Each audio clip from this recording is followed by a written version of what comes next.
So what's your role in Better Homes and Gardens Blue Realty? So I'm an agent and a team leader. Okay. So I've got 4 on my team. Okay. Gotcha. So your team consists of who again? Well, actually 3 now. One of them ended up leaving the brokerage, but we have Lindsay, Adam, and myself. Okay. And so back up again on that. You're not are you a founding member of Blue as a whole, or because I thought I remember you being there from the get-go. Yeah, I was there whenever Charlie started. Okay. It was same time I started. Josh Bailey, whenever he started. Joe was, pretty right after that too. Mm-hmm. So yeah, it was just a small group of us. Okay. And did you know them before you got started? No, not at all. No. Really? Yeah. What did you do before real estate? Dude, trying to figure out what I was going to do. Yeah. I went to tech. I got a nutritional science degree. Mm-hmm.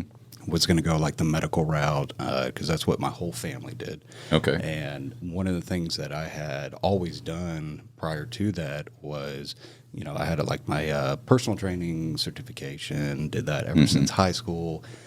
Kind of fell in love with the nutrition aspect, thought I was going to go do like physician assistant school or nursing school. There you go. So was getting all my prereqs done for that, was working at Zach's Club downtown. It was just me and one other guy. Mm-hmm. And whenever the first office John opened up was right off of Texas, downtown area. Okay. So he would go work out there a bunch, and we just got to know each other. He was like, hey, you want to go to lunch, talk about real estate? Mm-hmm. And I was right out of college, barely making any money. So I was like, oh, yeah, free lunch? Oh, yeah, that sounds great. Food. Free food. Free food, man. Yeah, I'll do whatever. Real estate, pyramid scheme. I don't care what this is. What are you selling? We went to lunch, and he just, at the end of it, it was like, oh, cool. I get to help people but not be stuck in a hospital. I like it. So still the same mentality of helping people, just in a different route. Yeah, for sure. Yeah. Not having to deal with blood sometimes, I guess. Yeah. Anything like that. Hold on. Yeah. There's some real estate transactions where you think people are going to draw blood pretty quick. Oh, yeah. Gosh. You get people's houses in the mix, and has there ever been an instance where y'all been selling a house where you thought it was about to come down to not a fist fight, but just tensions get heated, like family getting involved, that kind of stuff? Yeah. Yeah. My dad wants this. My sister said this. Mm-hmm. So, yeah. Yeah. A lot of opinions come in. It's like, well, who's going to be on the loan? Yeah. And sometimes it's like the kid's on the loan, but mom and dad are helping with this or that. There's a co-signer, that kind of stuff. Mm-hmm. Yeah. Oh, yeah. Mm-hmm. And it all comes from a good place, too. Yeah. So keep in mind. Yeah. Oh, yeah, for sure. The tough part of those when you're the inspector on site and you're like, and they want to know your opinion about the house. And you're like, I'm just here to tell you what it is. I mean, but they're like, should you buy this or should we buy this? What would you do if your kids were going to live here? I'm like, I'm just here to. I don't know what I'm here for, but it ain't this. Yeah, it's like I can't answer that. Got to go. Yeah, exactly. Do y'all get that question a lot? People asking you, would you buy this house? Do they try to pull you in out of the objective zone into the subjective zone? For sure. Yeah. For sure. Mm-hmm. Yes. Yeah. People want to know. I mean, people just want to be reaffirmed, and they want to be assured, I think, in every decision. And so that's our job is, yes, maybe not to tell them yes or no, but to assure them. Like, here's what you told me you wanted. Here's your goal. Right. Here's what we're looking for. And this meets all of that criteria. Yeah.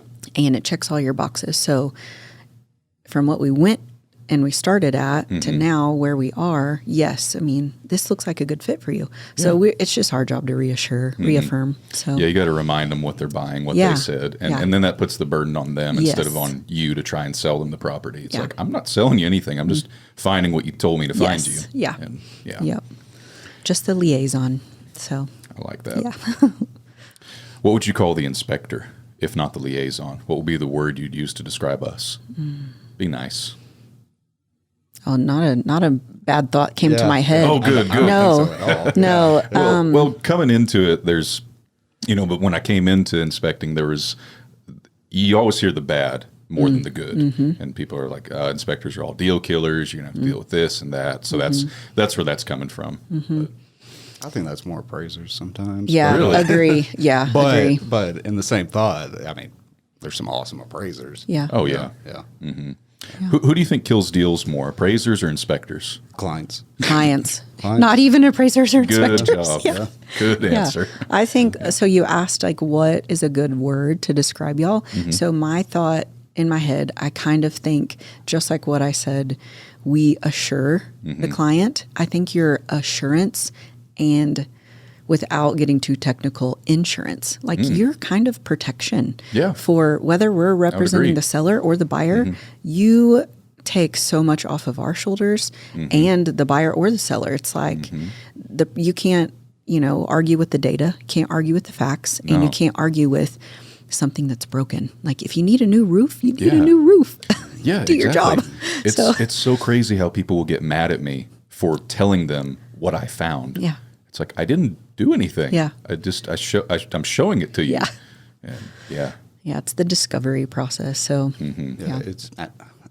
I think verifying, but I mean, y'all are giving new information to the clients that, and maybe not even the buyers, but the sellers too. Yeah. One of the things that I always kind of caveat with any home, when it has a seller's disclosure, it's like, hey, take it with a grain of salt.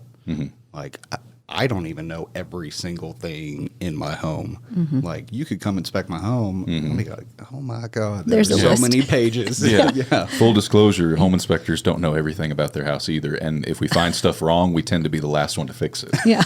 We're walking hypocrites. Our houses are nowhere near as So you have nice as we A huge honeydew list Oh, is what you're saying. all the time. Yeah. And Okay. none of them have to do with things that are functional. None of them have to do with things that would change our day-to-day living. It's all cosmetic stuff and things like that. Yep. But I'm happy to do it. Yeah. Especially when the wife is carrying a child. And Yeah. It's like Oh yeah, y'all are expecting. Yeah. another one, got a baby girl coming in October.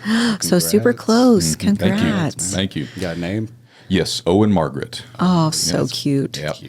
She's my wife's name is Evan, so we're keeping the boy name going. Okay. Yeah. I like She's it. always liked Owen. It's been Yeah. she wanted to name the boy Owen, but I vetoed that. I just didn't like it at the time. But she said, "What do you think about a girl name?" And I'm like, I love it. Yes. So, because I've always liked the idea of as I became a parent, the idea of raising a tomboy kind of sounded neat because I could relate to her more on some of those things.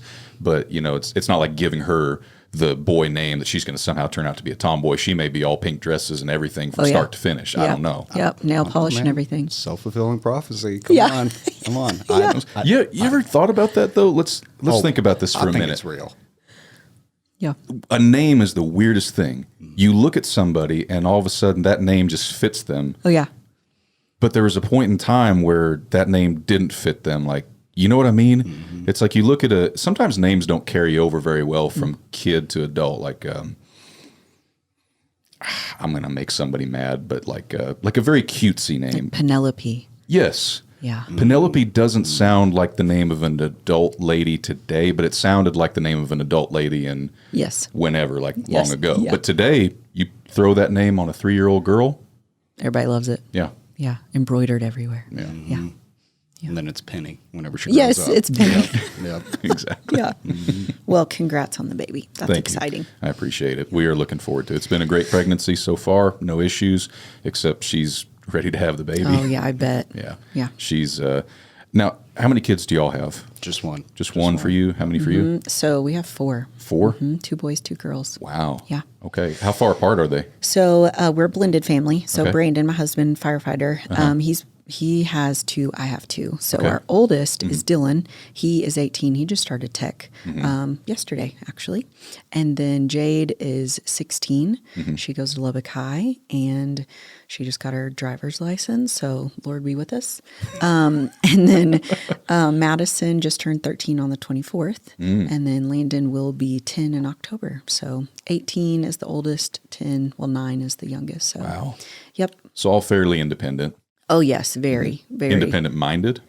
Yes. All four? Oh, yes. Very. Very independent. Girls, maybe a little stubborn. Jade is not my biological daughter, but she has red hair. She looks just like me. Both of my daughters have red hair. So the stubbornness it comes, you know. But yeah, just they're very independent. They're all uniquely different. Their personalities are so different. It's incredible. So it's wild. I mean, they all love different things. So it's fun. It's fun to see their personalities begin to take shape. I'm just having a 2-year-old, 2 and a 2 1/4. By the way, that's what guys say. Guys say 2 1/4. Ladies, me and Jacoby Madewell talked about this the other day. Go by months. It's amazing y'all's math skill. Yeah. When you're having kids, it's like, oh, they're 38 months, 47 months. No. Like, what? No. At what point is the month cut off for you? For me, I did up to a year. So I was like, oh yeah, I use a year. Oh, okay. And then after that, like when you go to the doctor, you'll say 18 months or 24 months. But for me, it was a year. I mean, you don't. Quinn's how old? So the way I go about it is I say Do tell. almost 3. Almost 3. Yeah. There's no Almost like 3. 2 There you go. 3/4 or 2 1/2. Yeah. Yeah. Which also discloses she's a 3-nager. Is she a 3-nager right now? Or she's How would still you pretty define good. that? 3-nager. I Like- love that term. Yeah. That is- So 3, but she's like acting like Madison, my 13-year-old, and a little bit of a teenager. For sure. Yeah. For sure. Attitude, sass. For sure. Yeah. Yes. I've seen her videos. She's got So- a personality. Yeah. Oh, yeah. So you're telling me I have to deal with the terrible 2s, and then I have to turn right around and have a 3-nager. Yep. You think it's more likely to have a 3-nager with a boy or a girl? Girl. Girl? Okay. 100%. Okay. Yeah. Landon, our youngest, has been, well, he's been probably the easiest kiddo.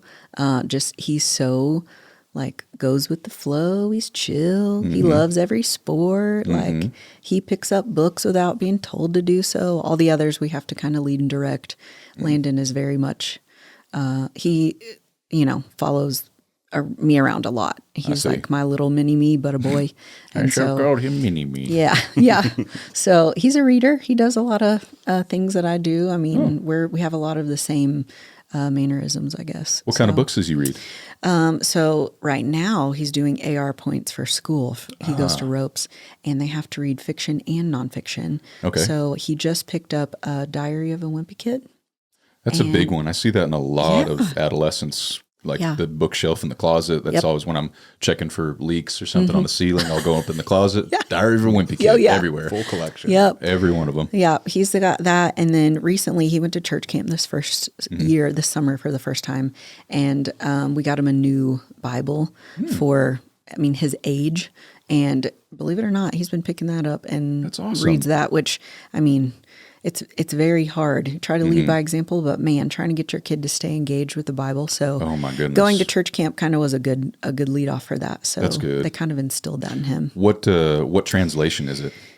So I got him ESV because that's what I like.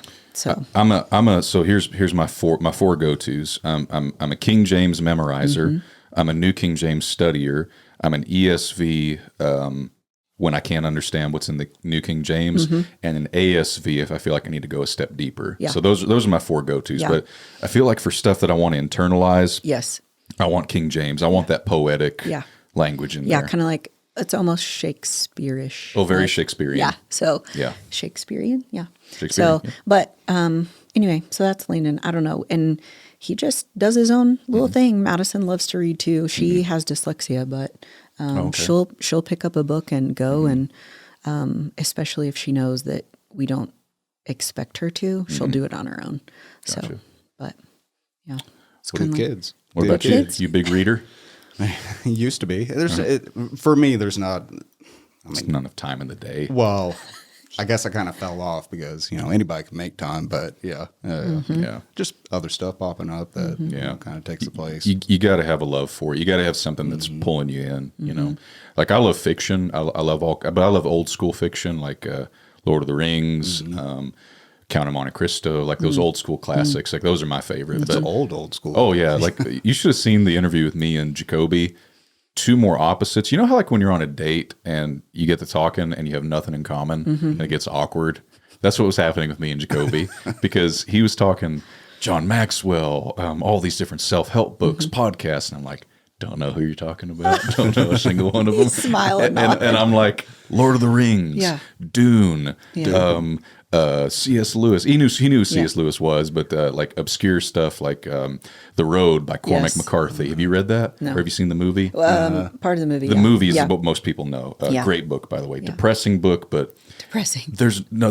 It's depressing, but there's no better father-son story that I've ever read than The Road. It's like a story of survival, but it's bring your tissues. It's gonna make you cry. It's like the post-apocalyptic, but not your fun Hollywood post-apocalyptic. Like it's real post-apocalyptic. Like what would actually happen, So anyway, there's no way to segue from that into real estate talks, but we're gonna do it. We're gonna do it. We're just gonna real estate. Sometimes you feel like you're in an apocalypse. How's the market? Yeah. How about like post pandemic? Yeah. What is post-pandemic real estate like? What is post-2021 real estate like? First thing that comes to mind. We don't have enough time today for that. I'm just kidding. For me, it's not too much different. Yeah. I mean, if you've been doing the, kind of same things and you're in a groove, like, I mean, it kind of feels bad to say, but it doesn't feel like anything's changed. Yeah. I mean, there's a couple nuances where You just feel like you're going with the ebb and flow of the market. Yeah. Which I guess that changes client to client too. Yeah. We had just kind of talked about this in our weekly meeting that we have as a team. But if you got into real estate during the pandemic, you're kind of spoiled. We have noticed where, like homes hitting the market and people waiving inspection and people waiving option period and all these things. Cuss in my presence? I know. That was practically swearing never, right there. Ever recommended by us, you should know. But you would see those type of things and then just, people just left and right getting contracts and this and that and just kind of stuff kind of getting sloppy. Those days are over. Like if you're not working and you're not working it and you're not full time, I shouldn't say full time. Maybe that's ugly to say, but if you're not all in, that's what I mean. It could eat you alive because it is hard work. You have to be consistent, and you got to know the ropes. And it's okay to wait. It's okay to let your clients sleep on it. Now we have that time. So I love where we're going. To be honest, I absolutely love the market right now. I think it's more stable the way it's going, and I'd prefer that than just constant boom. Yes, because eventually boom becomes bust. Yes. And as strong as Lubbock's market is, as much economy as we have to support a growing housing sector, whatever you want to call it, eventually it's going to run out. Yeah. And I think if we would have kept on going that way for another year or two, I think we really would have started to see the pressures of it. Just my opinion. Just the lowly inspector that doesn't look at the numbers. There's a feeling. There was a feeling in the market a year ago that people were getting kind of tired of the go, just full speed ahead. Yeah. Well, it showed up. Sorry, Nick. I was going to say, do you feel like it changed almost overnight though? Yeah. Like it was for me, it was so quick where, had a couple listings up and they weren't in the best condition, but it was 5 days on market and you had, 8 offers on one of them, 14 on a different one. But then, maybe about 2 weeks later, put up some houses for sale that are like pretty badass places. Yeah. And they're still on market. Yeah. And how many showings have they had in like 5 days? Oh, still a bunch. Yeah. Still a bunch. Yeah. Yeah. Yeah. It's slowing, but it's smart. There's a little bit more integrity behind the contract you get, right? The offers you get. They're more stable. I feel like we're not just flying by the seat of our pants.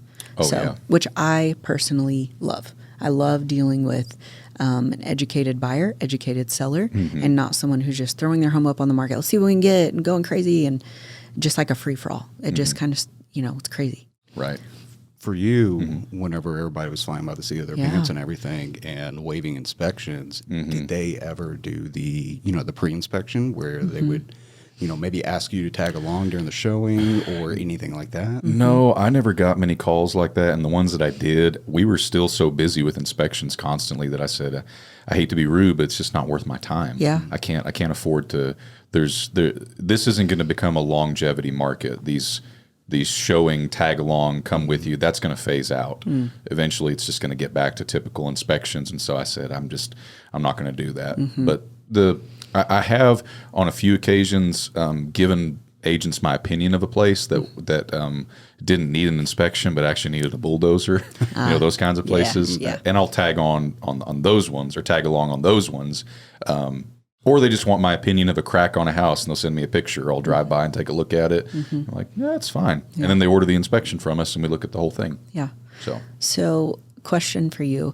During the crazy time, when maybe people were doing, hey, we want a 5-day option period, and we want an inspection. Like, how crazy did it get for you to have to get in, get your inspection done, get the report back before their option period was up? And try to get, was it wild? Oh, very crazy. Yeah. At one point, at the height of all of it, I was probably doing an average of 16 inspections a week from Monday to Saturday. Wow. Pretty much 3 a day every day, except for maybe 1 day of the week. And luckily, most of those were under 3,000 square feet, so I could manage it. Yeah. But if there was days where they were above a certain number, couldn't do it. Yeah. Luckily, we had a system in place where we can do our reporting on site and send it off the moment we're finished. Oh. But even then, you throw things into the mix. Client wants to meet at the end. They take 30 minutes of your time to walk through the report when it's actually 5 minutes of walking through the report. Okay, everybody, come in. Yeah. And all that. It's like, wait a minute. I want to show my brother, cousin, sister's uncle. Yeah. They just flew in for this. Yeah. Exactly. And I get it. I mean, I've talked to other agents about this. I mean, it's a pet peeve of mine to be turned into a showing agent by proxy. Yeah. Or, just by necessity. I know it's not the agent saying, oh, I'm just going to take advantage of Jackson's time. I know that's not it. But there are times where I'm like, I'd hate to be the bad guy, but I've got to go, people, know. And I think it just comes down to communication, between the agent, inspector, and them. But back to the question, yes, it got insane. And now that we've got another guy working for us, it's nice to have less workload, but still see the same business coming in altogether. Yes. We're not having to say no, because we can get to people tomorrow, 2-3 days from now. That's awesome. Yeah. So how many guys do you have?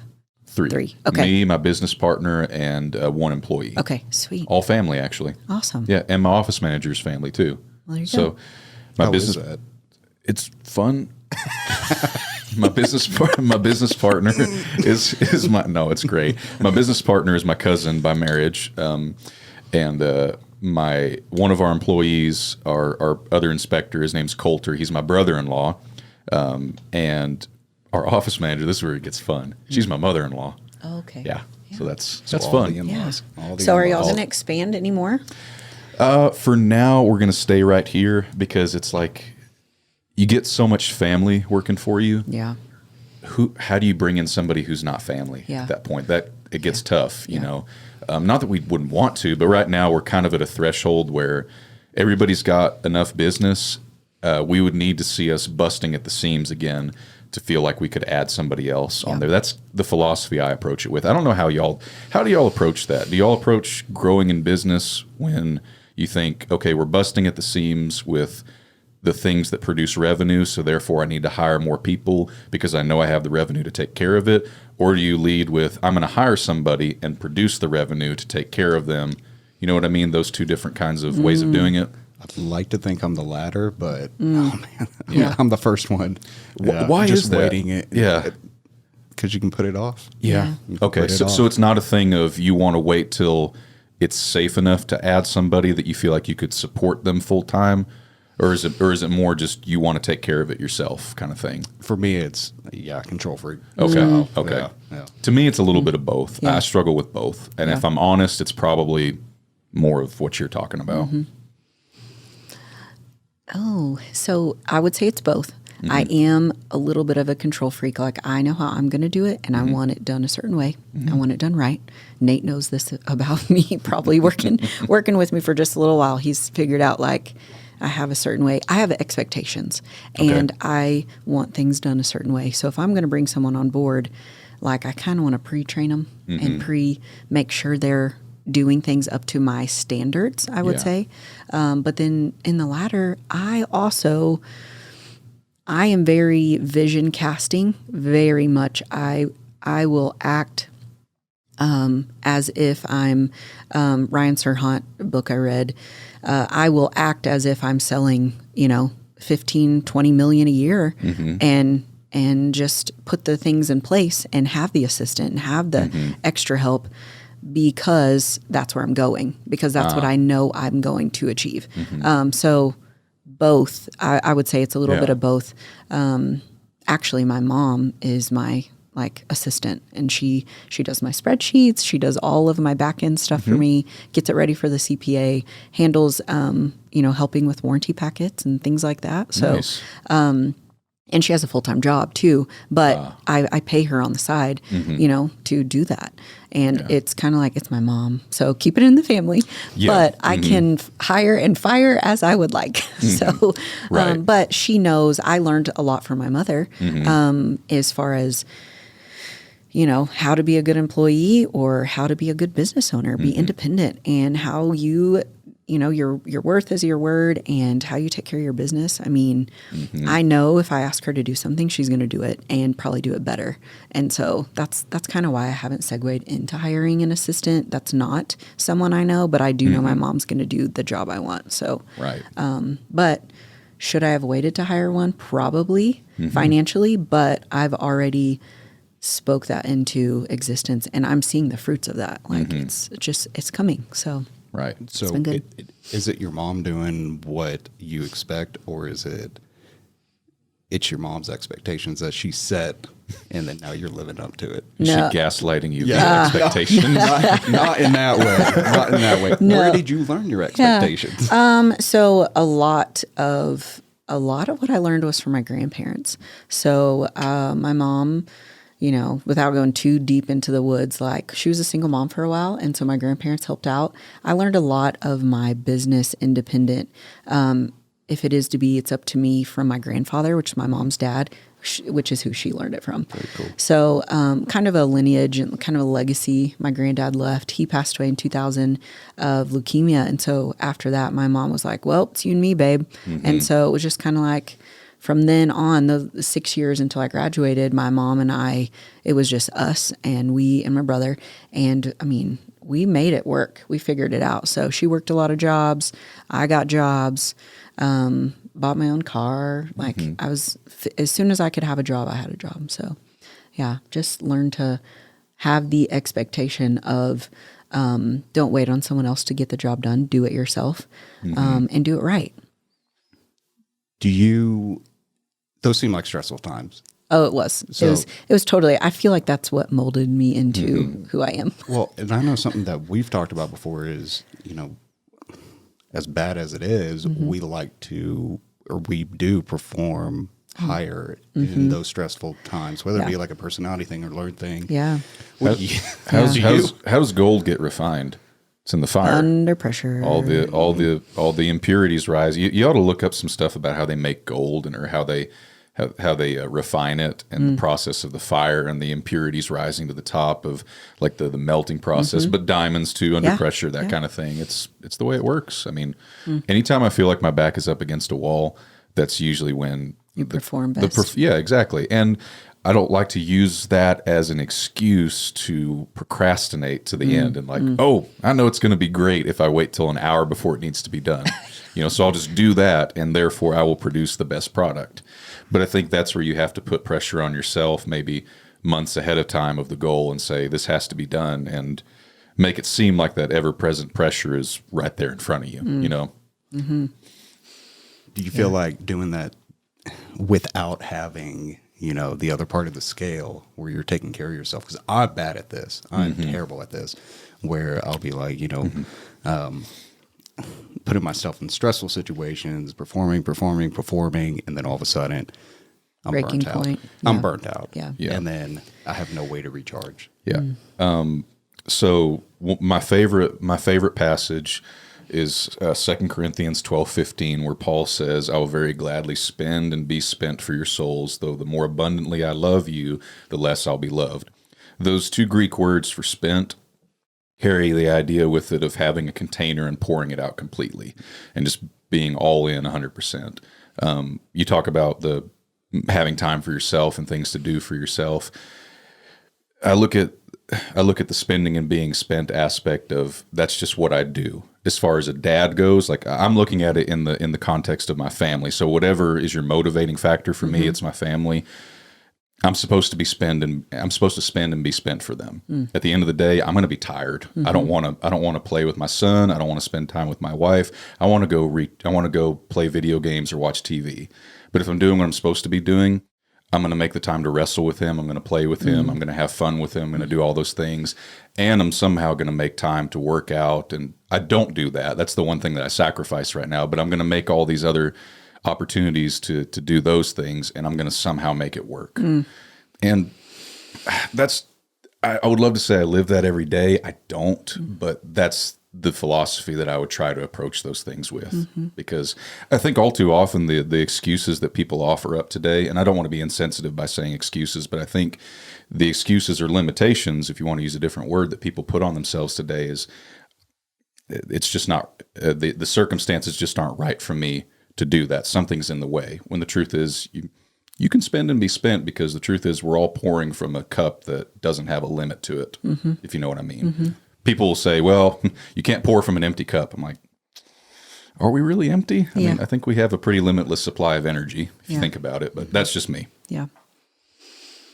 What do you do? Roundabout. Yeah. Right there. Nate's like Deep. all deep in thought. Dang. It's like, I need a minute, guys. I need a minute. Yeah. Throw that on you. Yeah. No, but I mean, when you become a dad, I mean, this is a eye opener to me. It's like, here he is. It's like I get to pour into this, and then reality sets in, and it's like this is difficult. This is tough. Where did all my free time go? Yeah. I used to be able to go when me and Evan, that's my wife's name. She was when we were first married, and I was doing inspections. I was doing inspections part-time and selling real estate, so I had free time because I was a terrible real estate agent. So I could go and watch a movie in the middle of the day if I wanted to. I could go see a movie at the theater after doing an inspection in the morning, and she was still at work. Bless her heart, working a 9 to 5, working in the medical field. Can't do that anymore. Yeah. Got kids, got responsibility. She stays home full time with kids, and it's like things just change, and your mind has to change with it. And I think a lot of people nowadays, their mind doesn't come with them into adulthood in a lot of ways. I think we got a lot of people who want to stay kids in sometimes not the healthiest of ways. And I think it goes back to what you were talking about earlier about making the sacrifices. Anyway, I'm going to throw it back to you. Yeah. I think sacrifice is huge. Like, you got to figure out what's most important to you. And like what you said, you don't want to give your kid, well, in a roundabout way, you don't want to give your children your leftovers by any means when you come home like that. It's hard, because Brandon, my husband, leaves for 24 hours at a time, and he's full adrenaline, engaged on while he's at the fire station. So then when he comes home, he kind of wants to just breathe and relax, but he doesn't know when to turn it off. And he'll come home, he'll mow the grass, he'll go, hey, I got to go take care of this client, go detail their car. What do you need me to do, babe? He'll cook dinner. And it's like, he doesn't ever shut off, that guy. Like, I don't know. But very high functioning type A personality. I feel him. Yeah. But he also is he's good at relaxing and knowing when to stop and take a break and getting in his scheduled workout time. Like, he knows, like, okay, I gotta scale it back, you know, all that. But me, we just finished the Parade of Homes, and it was like 16 days straight of just talking to people and answering questions and scheduling meetings and walking through and just all the things you could think of during the Parade of Homes, and you're on for 16 days straight, plus working all day during the day. And then kids are still home because school hadn't started, but school was about to start 2 days later. So it was like, get school supplies, get all the things. And so at one point, John was like, you're going to need to tap out. And like, if you don't recharge, you're going to explode. I can tell. And it was like, okay. So I, you know, personally, I know when to like step back and take a break. But I also want to get the job done, and I just go. Yeah. And I know you're like that. Huge. Oh yeah. You don't ever stop. Yeah. Like you just go. My issue is this is the recharging part. Yeah. Like how do you recharge? Yeah. Are you asking? So as much as I love people and I seem like I'm an extrovert, I love to be alone. I do. When Brandon goes, that we have the perfect marriage, and I don't mean that like we don't ever argue. When he leaves for 24 hours, it is the best because I get to starfish in the bed and like sleep by myself. I get to recharge. I don't have to talk to anyone after the kids go to bed. But for me, I would say recharge is unplug from social media, turn my phone off, and I have some me time. So whether that's getting on my Peloton or going to the gym, which I haven't been able to do as much recently. So probably why I feel so uptight, because right now the sacrifice that I'm choosing is my gym time because I am extremely busy right now. So I'm still trying in a way to get it in. It's probably my Peloton and then turning my phone off. Like my kids get home when Landon has baseball or we have a game or anything, I'm out. I'm checked out. I turn my phone off. Like there's not an offer coming in that can't wait 1 hour for me to watch my kids' game, you know? So, power to you for being able to have that. Yeah. By the way, that's a hard button to shut off. I mean, it is. And we have a huge social media, huge. I mean, it's just like, Nate probably didn't say this and he won't, but he's the number 7 most influential realtor in social media in all of the state of Texas. Yeah. Woo. Yeah. So according to a third party website. Yeah, but it's Hey, still caveat that. Yeah. How many other agents can say that though? I mean, none except for the top 6. But yeah. I'm just kidding. But so like as far as shutting it off, it's not something that we do even at Better Homes. It's like we are good at taking breaks, but with Apex, with my social media, it's like you get a lot of interaction. You get a lot of questions from that. You get a lot of people seeking out to get in touch with you for a house or real estate or work or construction, whatever it may be. So I feel like the message will still be there. The green bubble of a message or whatever it is will still be there when I pick my phone back up. So I don't know. And you'll respond better too. Yes, and not just be like, So I want to see what kind of people we are based on our phones. So we're going to open up our phones and we are going to see how many of the red icons are available on our phones or are showing up on our phones, and just go ahead and show it to the camera. Since we've been here, like I'm looking at y'all's and okay, check out my email count. I can't see. Oh, God, it gives me anxiety. He's sick. Delete that app. Yes. Yeah. Oh my God. So the only reason I have those, to be honest, I have a 1, 2, 3, 5, is because I've been sitting here with my phone off. Oh my goodness. Like I am a respond immediately type of individual. That's why when I turn it off, I have to turn it all the way off. Right. Now, I won't do that with texts. Like the 5 texts that I have unread literally came in the last hour, and I'm leaving them unread for the sake of having a reminder. Yeah, so you don't forget. Yeah, which, by the way, why has Apple not come out with a leave unread or mark unread?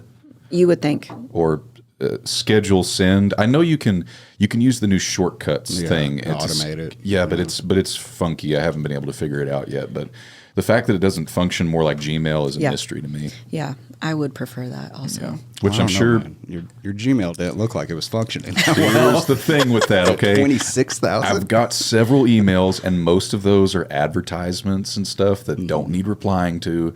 I know there's apps that you can get where it's like unsubscribe and this, and I just haven't done it. Tell you what, Edison Mail.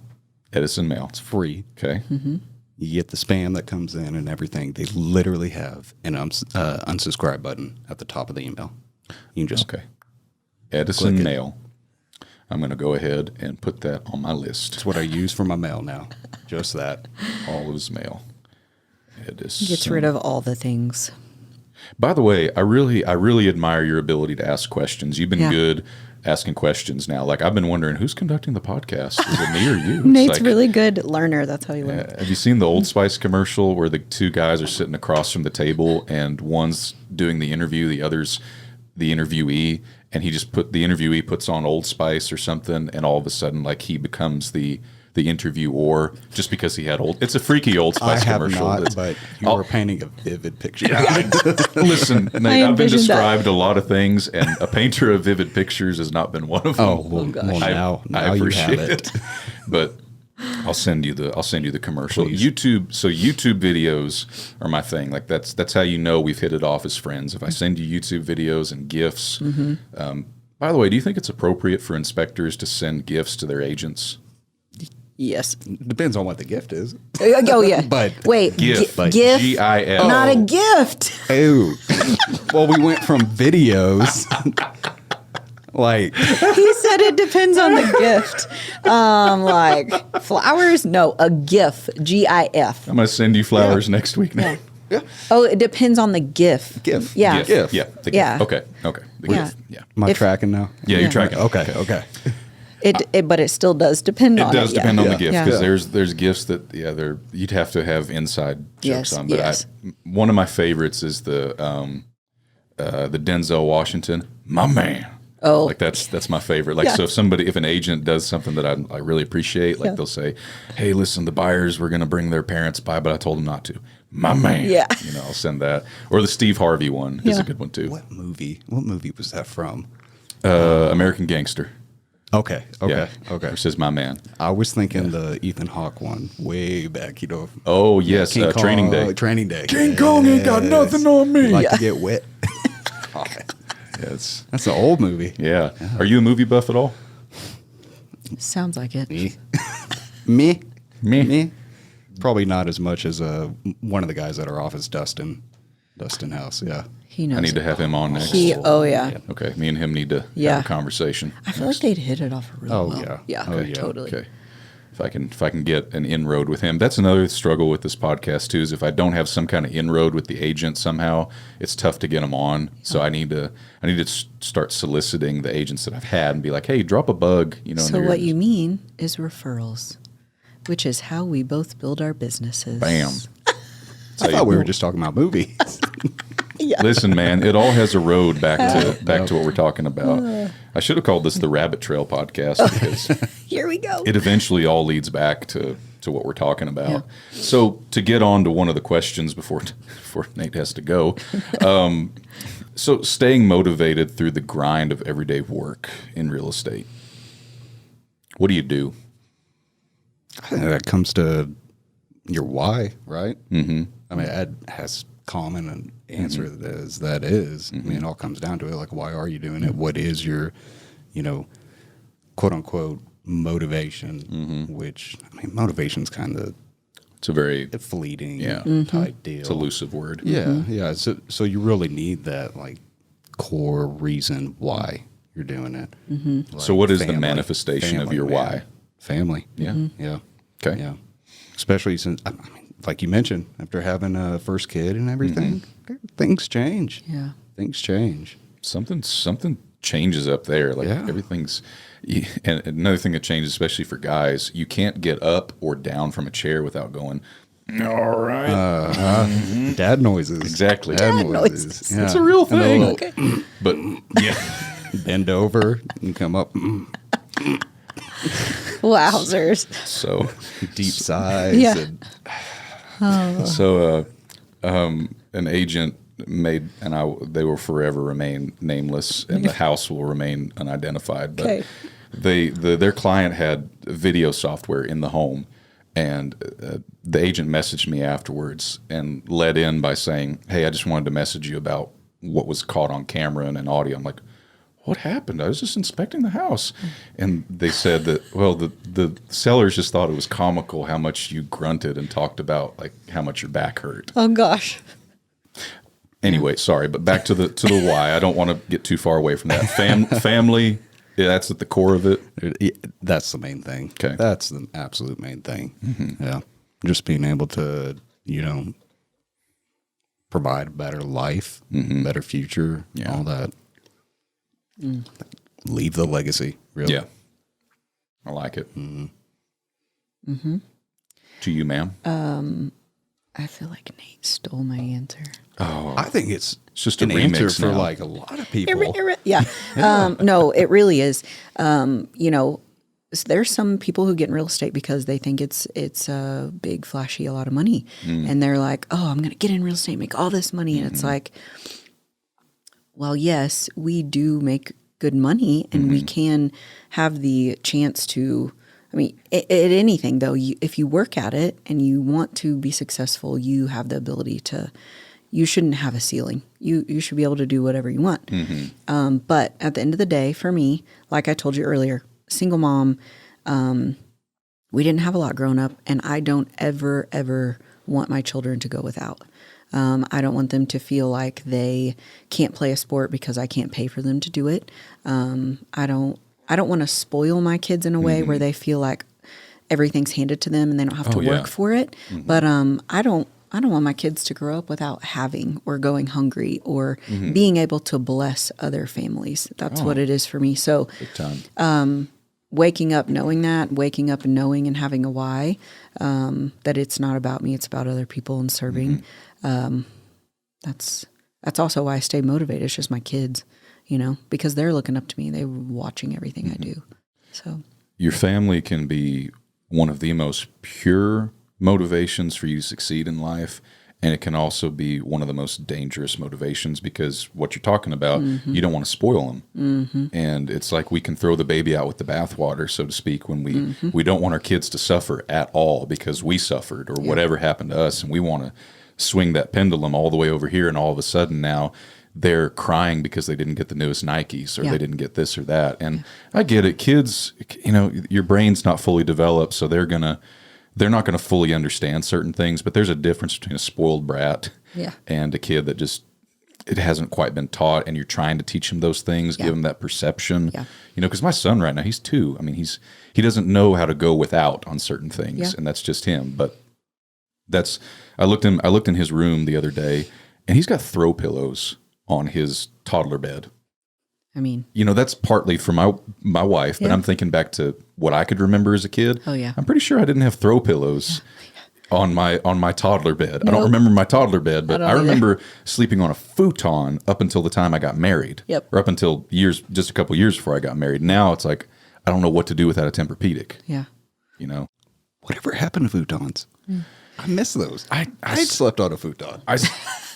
Okay, so this because they can be a couch in the bed, like they're the coolest so thing. Easily. Yeah, they can be whatever they can be whatever you want. That mattress is so heavy. Yeah. Yes. Yeah. So I don't even know what it's made of. It's how ghetto are you with the futon? Because I slept on it for years as a teenager without even a sheet. Yeah, I feel like 90% of America did that. Yeah. Right? When my wife found out normal. that I never even had a sheet on the beds that I grew up on for the most part, she was appalled. Yeah. She's like, how could you not sleep without a sheet? And she's the type that if she could wash the sheets every day, She would, yeah. She would do it. Yeah. I mean, I would now. Yeah. That I'm grown up and have children. They be nasty. But Nasty. But Greasy sleeping on head on yeah. Oh yeah. But sleep like futons, we did that. So Yeah. I saw nothing. You don't know how bad you have it until you have something better, I guess. You know? Yeah. It's like you don't know how good ice cream is until you have it, and you don't know how much you want ice cream until you can't have it no so more. you can't have it. So what's the futon of ice cream? The futon of ice cream? Mint chocolate chip for me. And chocolate chip. Yeah. Okay. What's yours? The caramel, when it has something like where Caramel it gets drizzle? in your teeth. Oh. and- Like Butterfinger? Yes, that, but Dippin' Dot style. Okay, so you like the space age ice cream. Oh, no. Talking about ghetto, right? Futon style for me is those Dippin' Dots. Dippin' Dots is ghetto to you? Bluebell's Tempur-Pedic. Dippin' Dots cost like $5.50 a cup though. Like the futons were expensive. Oh, fair enough. Just because they're expensive don't mean they're not ghetto. The rabbit hole. There we go. Rabbit Again. trail. Yeah. Oh. Oh man. so politically incorrect, but it's like when you see the car with the massive rims that are worth more than the car. It's like, Yeah. yeah. That's where that. I've rolled up in places like that. And the ice cream paint job. Yes. Old school song. Full circle. All of it. I played that song for my wife years ago, and she's like, "This is garbage." Why do you? I'm like, Get out. yeah, no. She's not a rap person. She doesn't like any of that. She's more. She loves. Do y'all know who the Gaithers are? Yeah. Like, The Gaither Gospel Group, Southern do not. Gospel. I do She loves that kind of stuff. think She's I- big into Elvis. She's an old soul. I mean, there's nothing wrong with that. Yeah. So but I love her. she does like home cooked meals every day then? Oh yeah, Yeah, legit. she is a keeper. You got you a good one. I love her. That's why she likes to wash. I bet you she irons the napkins, doesn't she? She would love to, yeah. but she doesn't make the time. Her mom though used to iron their T-shirts growing up. Wow. Yeah, My she was the grandma. best. Yeah, my grandma did that. We had talk about home cooked meals. I don't know if y'all have ever had this. This is a hidden gem. You ever heard of a latke? A latke. Yeah. So take leftover meat like steak meat, chicken, pork, whatever. Dry it out. I can't remember what she does exactly with it, but dry it out. Get you a hash brown. On top of the hash brown, put the meat, and then on top of the meat, put an avocado. And off top of the avocado, put cheese, and then mix sriracha and sour cream for the sauce. And then take a poached egg, put the poached egg on there in the sauce. Break the egg. It's like just. It looks like one of those meals, and when you're eating it, you're thinking, this is what the locals have in like the dives and stuff. Yes. It's so good. And how tall is this? Yeah, I'm thinking how do you can get about that tall. Okay. Yeah. Okay. The hash brown's pretty thin. it sounds like a eggs benny, but you switch yeah. switch the English muffin with the hash brown. Mhm. It is excellent. I mean, sign me up. Yeah, it's a great way to use like leftover meat Yeah. and stuff too. Yeah. It's great. We say dry it out. Do you mean just put it on the counter or like a dehydrator? Yeah, yeah. just Or- leave I'm it like, on is the this counter jerky? overnight. I Yeah. can't remember what she does. She's going to hear this and think, why didn't he just say this? I've told him 1,000 times how I make it. Blow on it. What do you do? I don't know, but I love how he picks up on Yeah, that. He like sees the inconsistent. Like, what do you mean by that? I was thinking like, Blessing and curse. is it jerky or I'm the type that just says things, and I hope that people understand what I mean behind what I say. So, like the first time I found out what a duvet was. You know what a duvet is? Yeah. Okay, so a duvet, big heavy thing at the foot of the bed that you put your feet in. Feels great when you're sleeping. You can't imagine being without it. For a year after I found out what it was, I kept there was another thing that I found out what it was. It was called an armoire, and I combined the two things. An armoire is basically a glorified bookcase. yeah.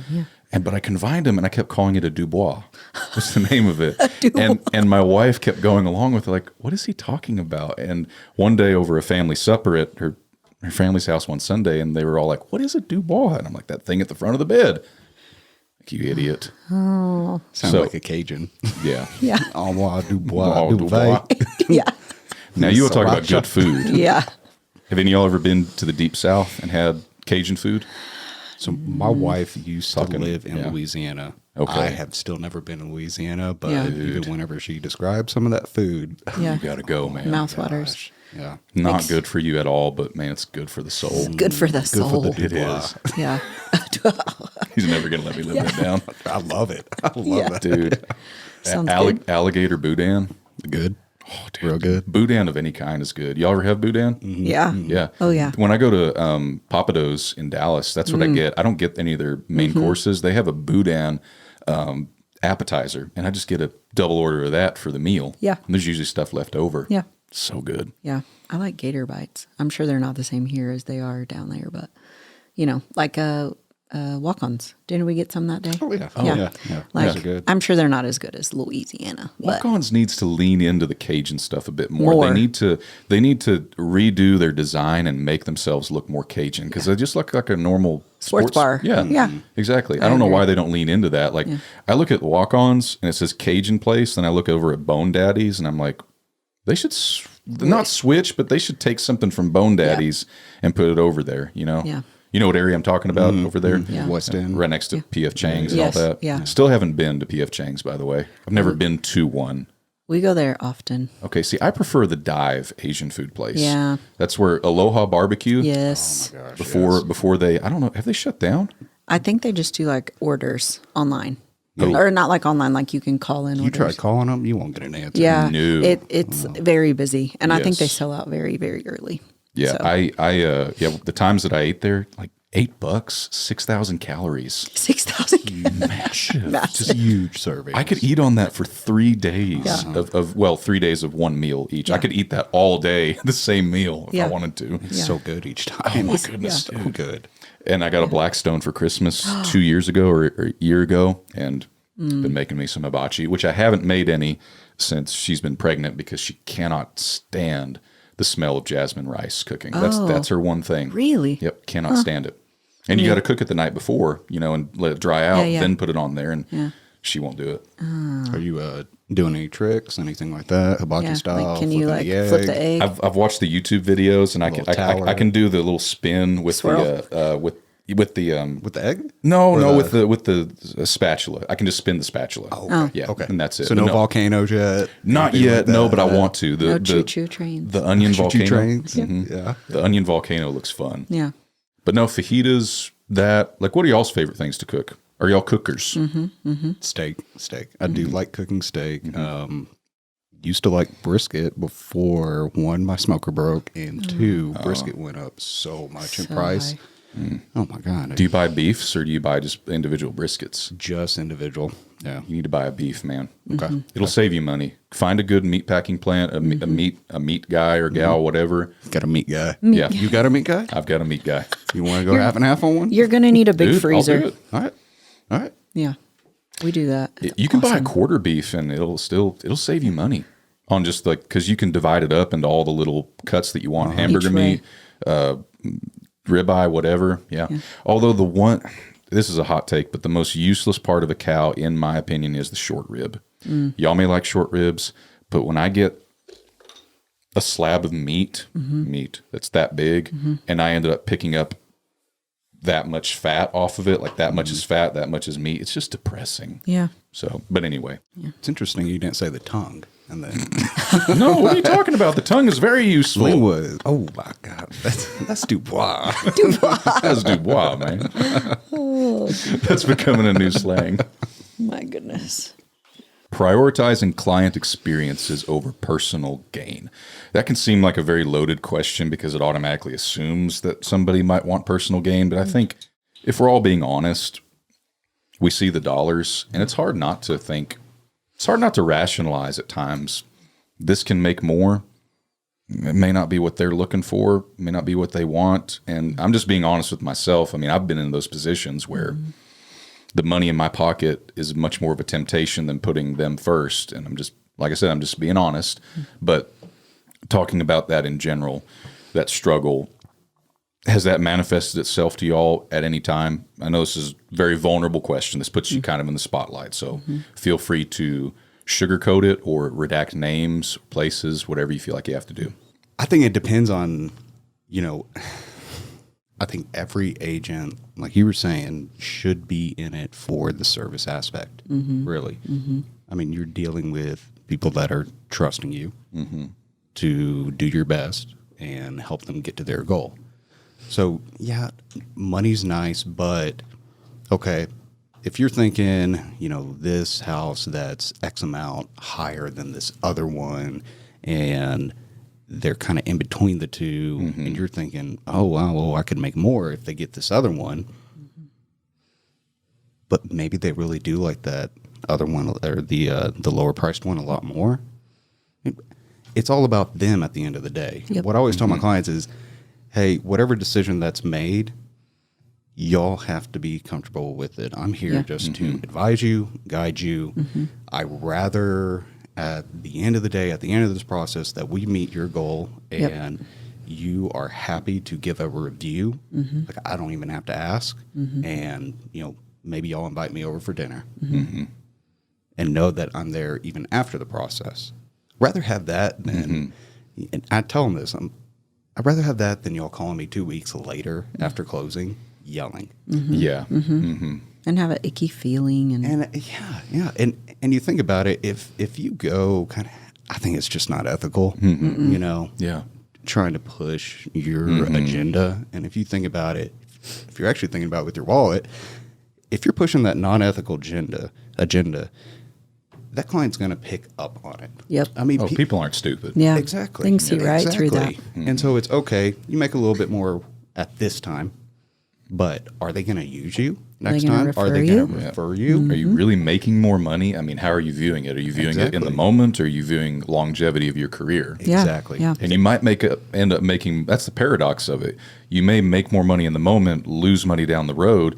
You may make less money up front by selling them a less expensive house, but make way more money down the road just by referrals, friends, Exactly. however many Building houses they want. Yep. That relationship Yep. with them. And especially with Lubbock. Yes. I mean, Lubbock is so tight-knit, which is awesome. Yeah. Oh, yeah. Which is awesome. But, like, who has, a good reputation, who has maybe not so good reputation just by even if you mention someone and somebody, either is like, oh, yeah, they're awesome. Or they're like, oh, no, my friend's grandpa said he had a bad experience. And I mean, for Lubbock, that sticks a lot more than like even online and you look at a whole bunch of reviews and everything.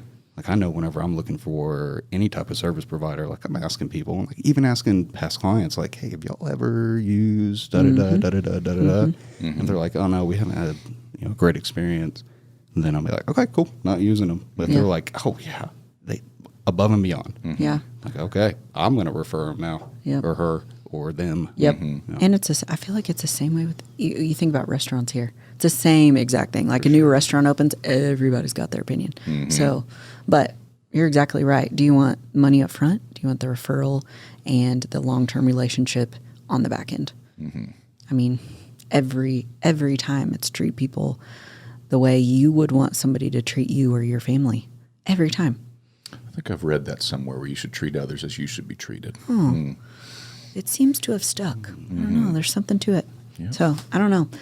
At the end of the day, it's like if you can lay your head down at night and know that you weren't worried about the penny. I think it's very easy, maybe your first year in real estate, to kind of lose sight of that because you're literally looking at, oh gosh, this is a $150,000 house at 3% and I'm going to make this.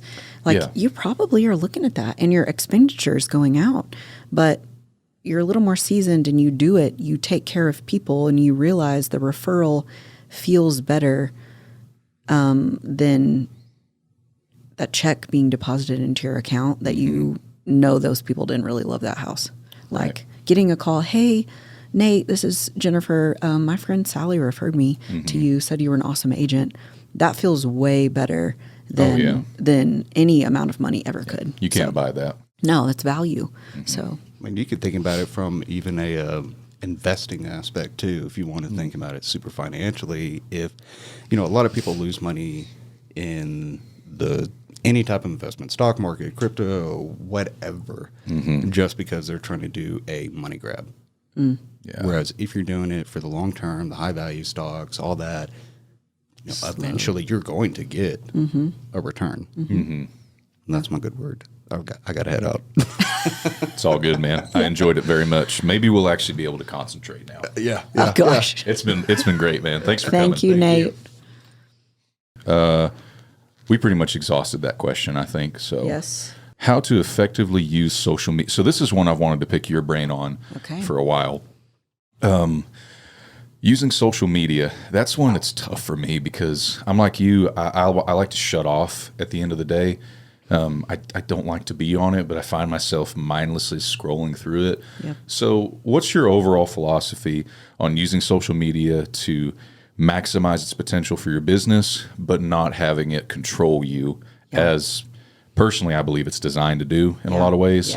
How do you balance those two things? Oh man, he's literally the social media king. So he definitely has taught me a lot since I've been at Better Homes. But for me, your ideal client is who you are essentially posting for. I'm not posting about me. I have an ideal client and I know what she looks like. I know who she is. I've actually named her. I've worked with her, her and her husband.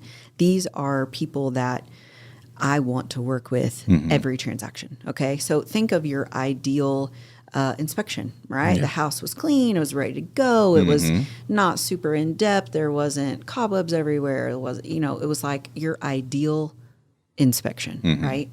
So when you are, and ideal from the realtor contact to getting paid to everything, right? Think of your ideal person. So when I post something on social media, I'm not posting for me or to let the world know about me, Jennifer Taylor.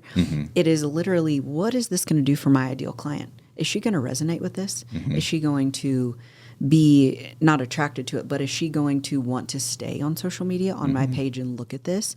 Can she see herself in the same light as what I'm posting? Or, is it relatable? So social media for me is all about entertaining the ideal clientele of who I want to sell homes to. Who do I want to bring in to build a home with us? And who have I had the best transactions with? Those are who I'm targeting as the ideal client, because you're going to draw it in. Now, shutting it off, that's the caveat. It is. It's a lot harder to do that, but it's necessary. And when you can learn to shut it off, to get your content out there, and then kind of turn it off and occupy your time. So much happens. Like there's just a freeing spirit, and then you come back to it. I want that so bad. You come back to it, the social media, and you're just like, oh gosh, I have all these comments, I have these people, and I got to respond. But at the same time, you're going to get your what are they called? Like your hackers. I had to start over. Did you know my Instagram got hacked? No. Yeah. So my original Instagram was my personal Instagram. Actually got hacked, and I had a real estate one, and I've just ran with my real estate one. And now I'm doing everything from there because that's who I am. At real estate, building with the Apex, like that's who I am. That's what I do as real estate. I kind of have food, friends, family, fitness, finances, like all the things, like all of those things that mean a lot to me, they're kind of what I put out there. So yes, you do inspections, but that's not your entire life, right? No. So share your kid, share your wife that's pregnant, share that sandwich thing that you were talking about. That is delicious. Share that and be like, this, if you listen to my latest podcast, this is what my wife did, whatever. People are going to resonate with that. They're going to be like, I'm intrigued by that. It's real. Yeah. It's real. Be real, be raw, be you, because people can see right through fake. They can see right through facades, and nobody wants that. So see, that's why I like this format of podcasting. I like the generic conversations that just lead to finding out more about who people are. Because truth be told, the agents that I've had on here that I've worked with, done inspections for, these are the longest conversations we've ever had. Oh yeah. In general, our conversations are 8 to 10 minutes, maybe. We're done. And maybe there's the occasional, how you doing? Doing good. Just trying to get geared up for this or that small talk type stuff. And but this is actually getting into the nitty gritty. And I love it. It's a lot. And you translate that over to social media, is sometimes you get the feeling that a lot of people are being superficial, very on the surface. I think that's a big thing in real estate, where you only see people's accomplishments. Highlight reel. Yeah, exactly. And nobody wants to share the bad stuff. No, but the times that people do, it's always very encouraging, because they'll put I don't want to say spin or a twist on it, but they'll portray it in a way that is designed to help people understand the reality of whatever job that they're in. Yeah. Motherhood, fatherhood, real estate, whatever. This is the reality of it. And, another thing I got to be careful about too is I don't want to fall into the crowd that just posts to get the dopamine hit of the likes and stuff. If it's out there, great. Which is why, to a degree, I try not to comment back to people too much, which I feel bad for that, because I want to acknowledge them, but I'll like it, love it, that kind of stuff. But specifically, back to what you were saying about drawing the line, the struggle that I have is on my phone. I've got all these different social media apps, all these studio layout, Canva, that kind of stuff. You can spend so much time in here trying to put out that content. Like, walk me through when you make the content or do something on your own. I don't know. Do you do anything on your own? So how do you do that? And then Occasionally, Put it away. I will make some graphics, but that's one of those things. I've leveraged my time. I have a videographer. I show up ready. We do the video. He edits everything and then sends it to me for tweaks or edits. And I tell him, hey, fix this, change that. Let's put this house here. And then I also have a social media graphic designer that she runs and does all of my like graphics that I want text and verbiage over. I have learned I will spend way too much time trying to make it look so good that I have wasted an hour of my time that I could have been making calls or doing lead gen or following up or doing walkthroughs. And it's just not worth it for me. So I learned about, I don't know, probably December of last year, I hired out and I started having someone else do it. Now, occasionally I will sit down if we're at baseball practice and they're warming up, same routine thing. I will sit down, I'll make a graphic, I'll post it and be done with it. And I just post it and I'm done. And that's it. And then if my phone's going off and all of that, it's a little bit overwhelming. I'll take my watch off. I turn my phone off and my husband straight up knows like, hey, you know, he knew when all the parade videos were going out because it was like, hey, my phone's going to be dinging, ringing off the hook. I'm going to need to let kind of everything kind of go and not be checked in. So, I don't know. I think you just have to not second guess yourself and just put it out there, and whoever likes it, likes it. Your people are going to like it. If they're for you, they support you and they've used you. Obviously they know your worth. You just got to let it go. Yeah. Yeah. The biggest hurdle I'm trying to get over of like my Moby Dick of content that I'm trying to make right now is a short 30-second reel or minute-long reel of this podcast where I have the video and the audio all synced up, and it's of a point that you, Nate, Jacoby has made that's like a hard-hitting point that you can put like a black and white filter on with like some music in the background that it's like the thing that people are going to resonate with. I want to get that made and put it out there, and I feel like the moment I get that made, I'm going to feel like I finally have some traction on the content. Yeah. But I know the reality is once I get that made, I'm going to want to do it again. I'm going to want to do it again. Yeah. And I'm going to want to do more. Yeah. And it's just never going to end. So I'm kind of getting to the point where I wonder, I'm pretty convinced that may be the route I need to go. Is just pay somebody. So what is the point? What are you looking to gain when you put that out? More traction on social media, more views and listens to the actual podcast. I'm looking to get more eyes because I know how people are. Yeah. They don't want to listen to a 2-hour-long podcast unless they know that it has something within it that's worth listening to. So I want to get that out there to direct people to the actual podcast, and also to, I guess, create an image of an inspection company and an inspector that's easy to talk to. I think that's probably a thing that attracts business coming in. Those are my goals. Yeah. I like it. So 100%. I think there's an app you can hire out. They will do literally Fiverr. Jacoby talked to me about this. You can do Fiverr. Yeah. I also have a videographer. I can get you his info.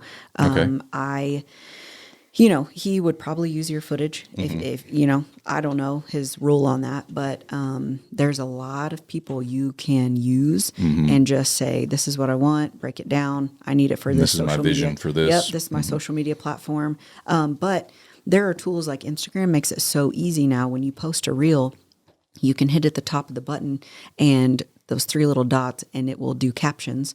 So everything you say, it auto-populates on top of your story of your reel. So you're not even have to go in there and overlay the text. Okay, I had no idea that's how your stuff did that. Yeah.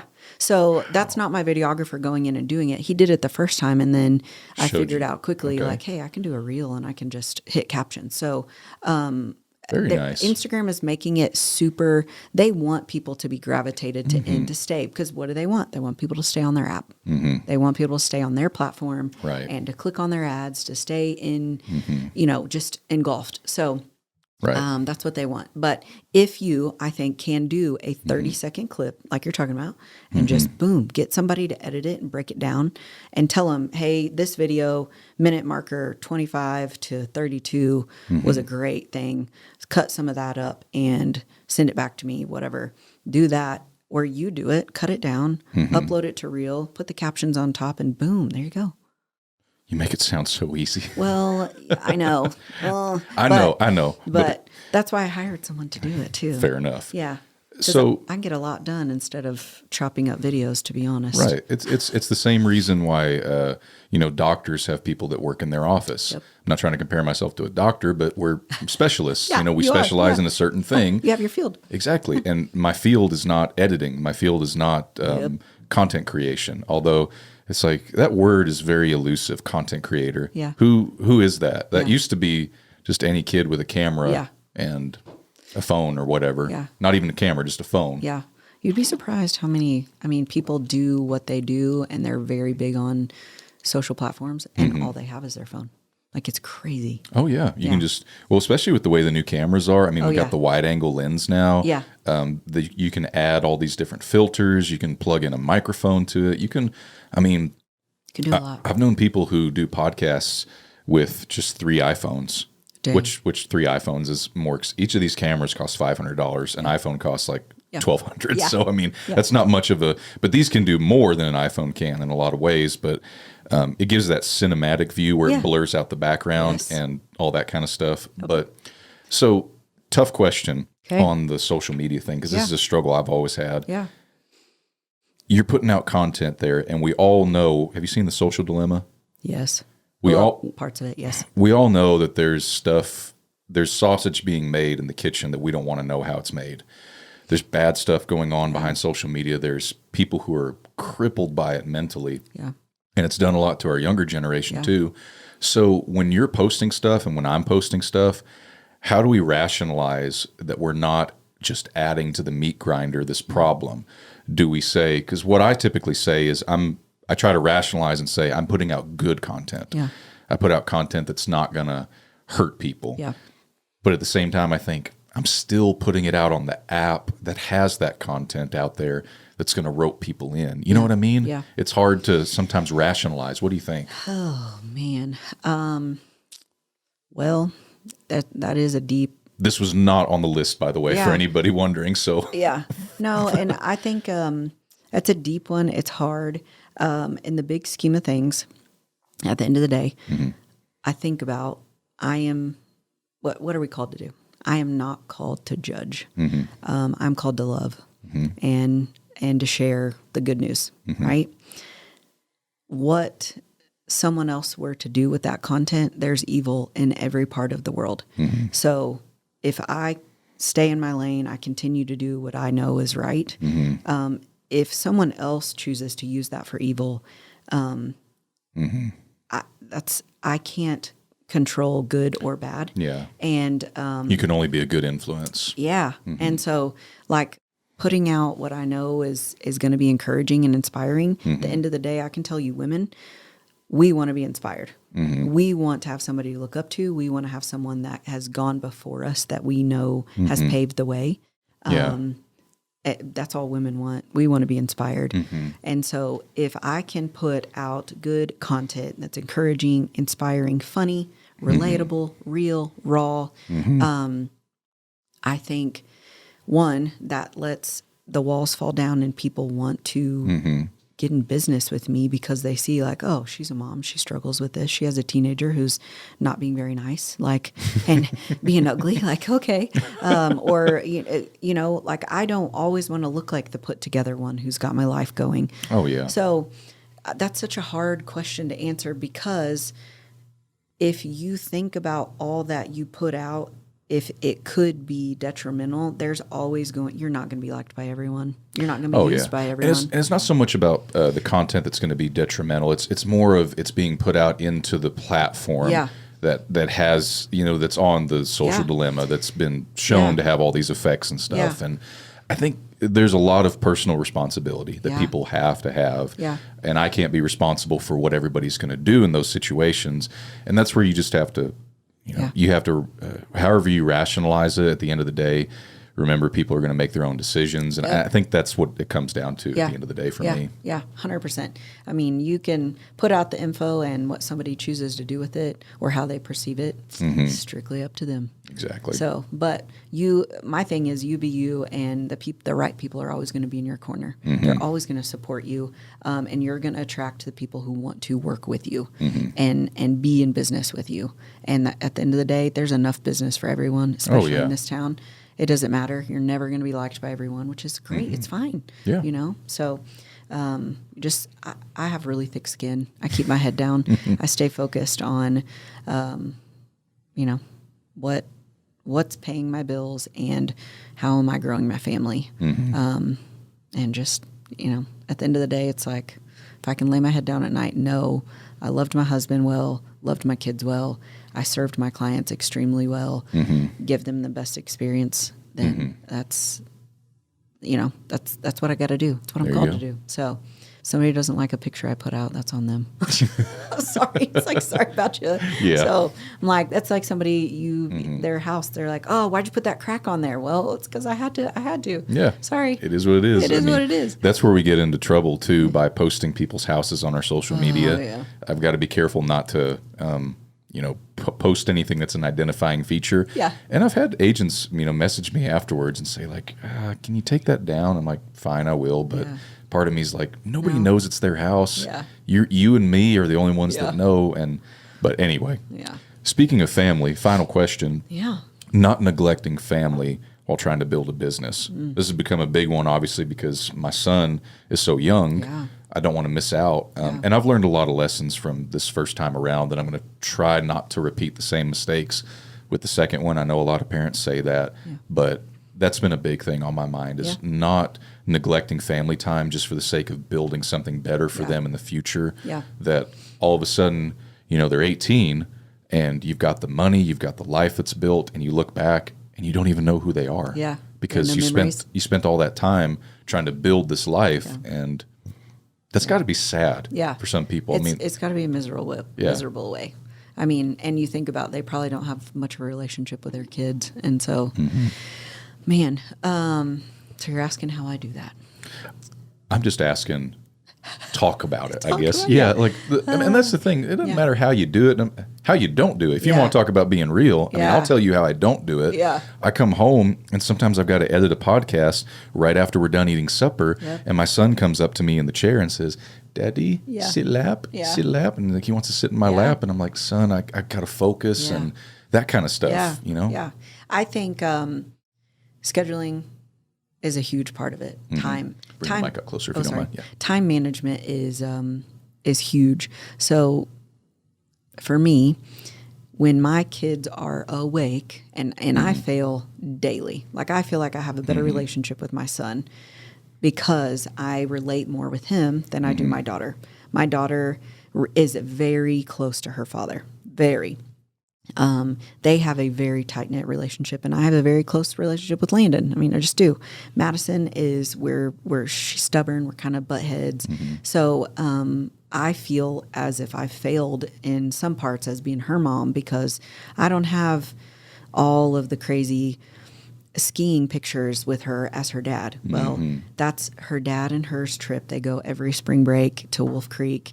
Oh, we love Wolf Creek. Oh, I know. We do too. But we don't, because of Brandon's schedule and because me getting real estate off the ground, all that, and Madison's already going for a week with her dad at the same time. I'm like, I don't want to encroach on that time, all the things. So I feel every time I see those pictures, like it sinks in my stomach. I feel like I failed her. Like, oh, I'm not making those memories. But then I look back at like all of the times she's with her horse. Like, I'm there. All the stuff that we do together. Chocolate cake tradition we do every single first day of school and the last day of school every year. What's that tradition? Is you just make a chocolate cake? So make a chocolate cake, or if you're busy, you don't have time, you can buy a chocolate bundt cake. It is totally okay. I actually got it from one of our community group leaders at church several years ago, like 10 years ago, before Landon was born. She said, we do chocolate cake on the first day of school every year. It's her tradition. And I'm like, what, you just give your kids chocolate cake? She's like, no. We have chocolate cake, we sit down, electronics are off, and we have dinner and we focus and we talk about first day of school. What did you love today? What did you enjoy most? Who's in your class? Like, what are your goals this year? What are your intentions this year? Who are you excited to be around? What do you want to accomplish? Very much a goal setter. So I loved this. She told us about it. And since Madison's been in, first grade, and we learned about it, was the year she was diagnosed with dyslexia, we decided we're doing chocolate cake. So Dylan, Jade, Madison, Landon, we sit down, chocolate cake every day on the first day of school, and we map out their goals. We map out their year, they're excited, their plans, all these things, and it's special to us. And if Brandon's at the fire station, we either wait till the next day when he gets home, or we go to the fire station and we sit up there and do it. That's awesome. So it's so much so fun. cool. Yeah, it's so much fun, and you get to learn a lot about your kids. And sometimes they'll bet. tell you like who their crush is, or like, oh, my locker's by so and so, and you're like, what? You know? What? Yeah. Or I'm really looking forward to my AP Econ class, and I'm just like, what? I didn't know you were excited about that. I didn't. It opens up the communication with your kids, Yeah. and you can talk, and that's what at the end of the day, your kids just want to be loved and heard. Yeah. So chocolate cake for us is a memory that I have with my kids that I intentionally make sure we do every year. Make sure we do. And it's the first day and the last day. So last day of school, everybody's pulling their hair out. They're ready, summer break. And it's like, nope, skirt, wait, we got to do chocolate cake. Yeah, that's awesome. So yeah, it's just something somebody encouraged us to do. And so that's one of many things we do, but it's time management. It's what I like to say, it's a non-negotiable. So when my kid, we have expectations. I mean, I tell them, and they know there's a great video in YouTube, I'm sure you've seen it, about the Navy SEAL who wakes up and says, how do you be accomplished every day? You make your bed first thing in the morning. Yeah. Our kids make their bed every day. That's the first thing they do. Hospital corners. I'm not that Okay. All right. intricate with it. Like, I'm not that detailed. You're just trying to get them to make the bed, Yeah. period. So I'm like, hey, you want to be accomplished today? Achieve your first thing. Go make your bed. And like, okay. And they grumble, but they know it's an expectation.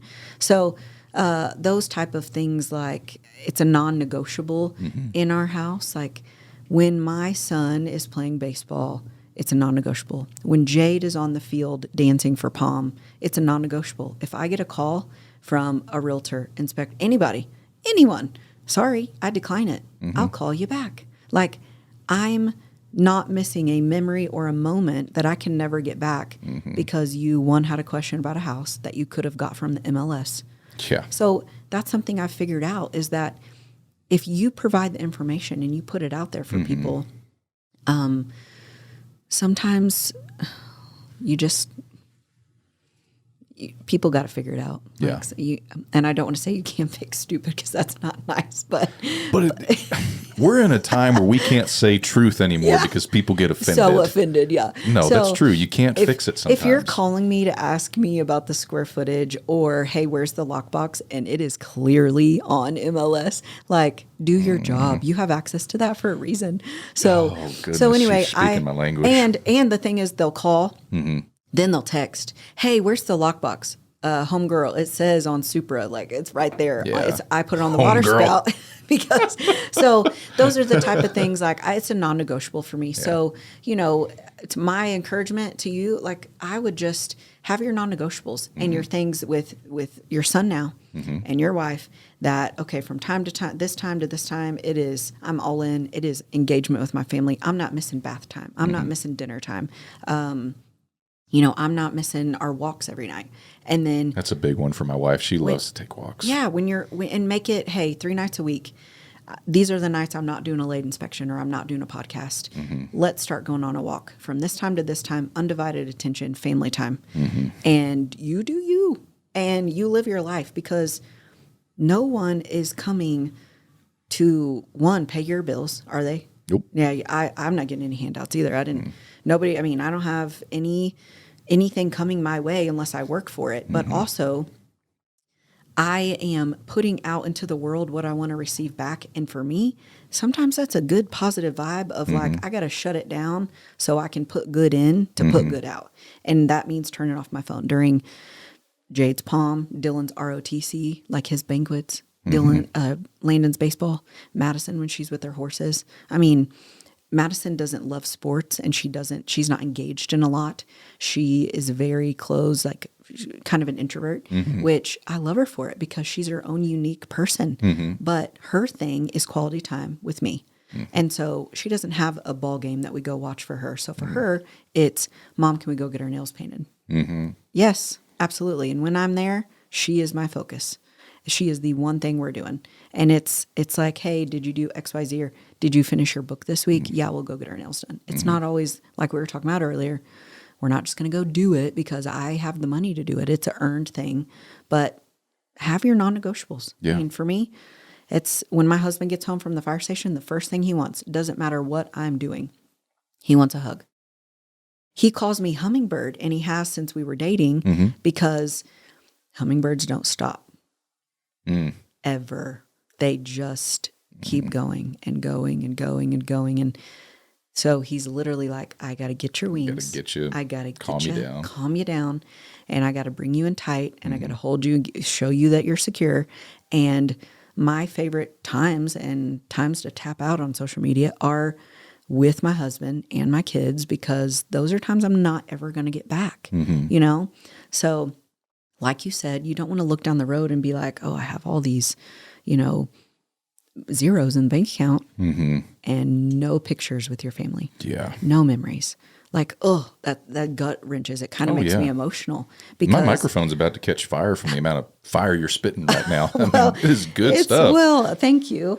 It's just, you know, family first. And people can so say that cliche, like, oh, family first. And what does that look like? Tell me what you mean by that. Like, so for no, me, I mean, like with those people, like when they say that, I want to know, prove it. What does that mean to you? Yeah. Because what you're saying is family first. I mean, family first, not just when it's convenient. It's easy to be family first when we have a day off. It's like, okay, I've got no other obligations today, so it's family first.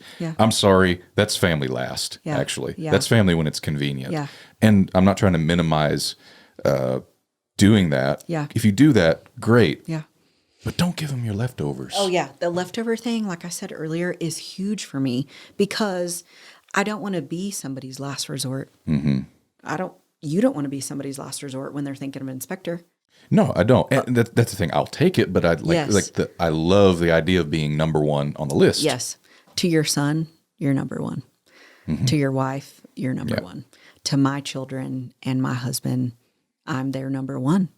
And to my husband, to me, is my number one. And then my kids. Well, God, then my husband. I understand. But you get it. It's people get their what am I trying to say? The things that we put first in our life have to be what's going to give us the biggest payoff later in life. I just listened to an Ed Milet podcast this morning, and I know like the self-help books and all that isn't your thing, but but I love the detail. Yes. I love getting the cliff notes from people. So that he talks a lot about doing the little things because the little things matter and they become big things. The little things like you going on the walks with your kid, or me being intentional and not missing any of Landon's games. And those little things add up. And here he is about to be 10. Madison just turned 13. And I'm just like, where did it all go? Where did it go? And thinking, like literally, I remember being pregnant with Madison at church camp. And Landon went to that first church camp this year. He was going into 4th grade. You have to be able to take care of yourself and shower and all those things, right? Madison has gone to that church camp every year since she was born with her dad. And she started camping. So she's going into 7th. So she started camping 3 years ago, right? She's turned 13. I have 5 summers left with my kid. That puts it into perspective. 5. Yeah. Like, so now a lot of people fly by the seat of their pants, and my husband's schedule, I can't do that because he's a firefighter, right? So they have A, B, and C shift on the fire station for the city of Lubbock. I know Brandon's shift. I know what day he's going to work. I know what Christmas is. He's going to work for eternity, all until forever, until he retires, because those days don't change, right? So they pick vacation and their time off January 1, January 2, first 3 days of the new year. And we plan out our entire year, the beginning of the year. And so baseball tournaments, Jade's stuff, Dylan's stuff, first day of this, last day, when are we going to Ruidosa? Our anniversary trip we take every year to Fredericksburg. The weekend they do the Christmas holiday light. It's literally like a holiday movie in Fredericksburg when they turn the lights on and everything. Oh, it's amazing. It's my favorite trip we take all year long. Are you a Christmas person? I am. Huge.